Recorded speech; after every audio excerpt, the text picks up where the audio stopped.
This is Tamla Horsford, a 40-year-old mother of 5 who was described as being the life of the party. On November 3, 2018, Tamla headed out to celebrate the birthday of her friend Jeanne Myers. Jeanne had invited a group of friends over to spend the night, not wanting anyone to drink and drive.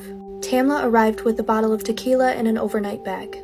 The party was originally meant to be all women, but Jeanne's boyfriend Jose and the husband of another attendee ended up sticking around.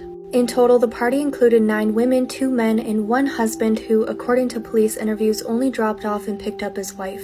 Out of these 12, 8 were planning to spend the night, including Tamla. While the women drank and socialized, they watched the LSU-Alabama game upstairs while the 2 men watched football in the basement. During this time, Tamla, the only habitual smoker at the party, regularly stepped out to the balcony to have a cigarette. She also smoked marijuana that night, but Jeanne asked her to stop because Jose, a former court officer, didn't approve. Photographs and videos captured during the night showed Tamla smiling and happy. The guests who weren't spending the night began to leave around 11:30 p.m., while those who were staying began heading to bed over the next couple of hours. According to police interviews, Tamla remained awake after Jeanne and Jose went to bed at around 1:30 a.m. The last person to see Tamla was Bridget Fuller, who was picked up by her husband at 1:47 a.m. In her statement, Bridget said that Tamla was eating and planned to smoke a cigarette before heading to bed. Over the next 10 minutes, the home security system registered the back door opening, closing, and then opening again for the last time at 1:57 a.m. Around 8:45 the next morning, Jeanne's Aunt Madeline headed into the kitchen to make a cup of coffee when she spotted Tamla laying face down in the grass.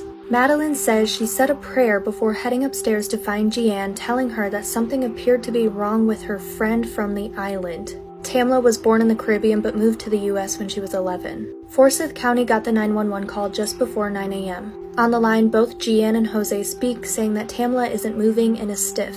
Jeanne then adds she was drinking and it looks like, I'm guessing maybe she fell off the balcony. Police took measurements of the balcony, which was over 14 feet above the ground, but the railing of the balcony added nearly 4 additional feet. It was determined that marijuana and alcohol use likely contributed to an accidental fall from the balcony at 17 feet and 11 inches, and they closed the case.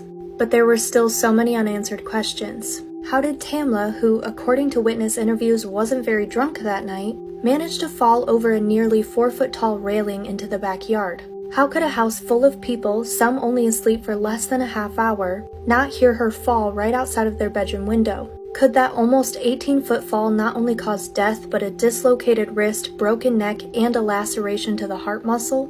And what really happened when the back door opened just before 2 a.m. and why was it left open until the next morning?